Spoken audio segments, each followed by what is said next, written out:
خوش آن ساعت که با ایمان شود جان از تنم بیرون،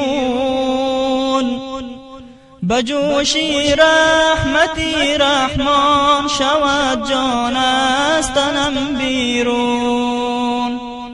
خوش آن ساعت که با ایمان شود جان از تنم بیرون، بجوشی رحمتی رحمان شود جان از تنم بیرون.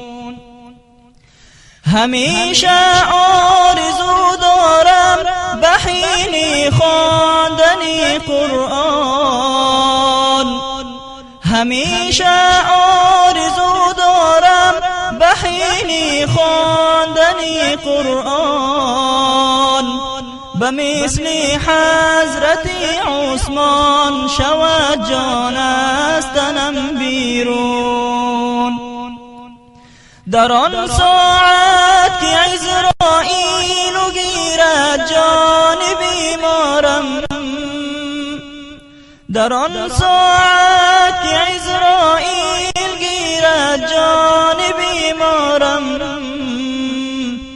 زبانی من خدا گویان شود جان از تنم بیرون. خوش آن ساعت که با ایمان شود جان از تنم بیرون، بجوشی رحمتی رحمان شود جان از تنم بیرون. بسر در راه آن روزم شوم تا عازمی کعبه، بسر در راه آن روزم شوم تا عازمی کعبه، بگردی خانه جانان شود جان از تنم بیرون. روان باشم چو اسماعیل سوی مرکزی مینا، در آنجا با لبی خندان شود جان از تنم بیرون. اقامتگاه خود سازم درونی خانه الله، که تا در مسجد سبحان شود جان از تنم بیرون.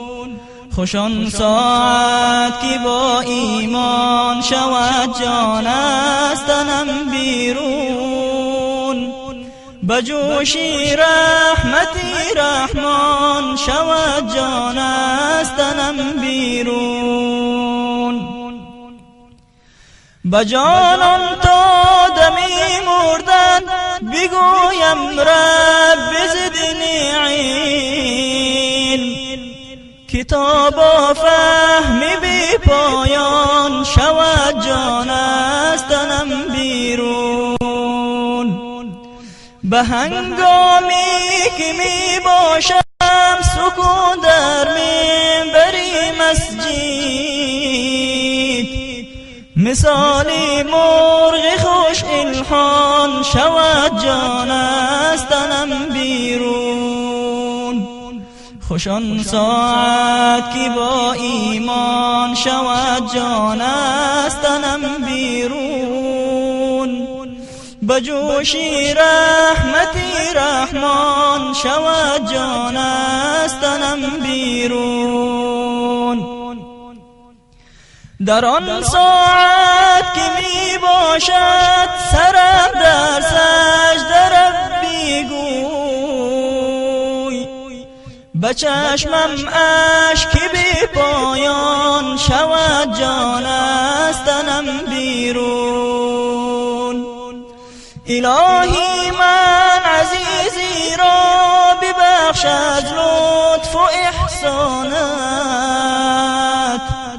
که از غم راحت و آسان شود جان از تنم بیرون.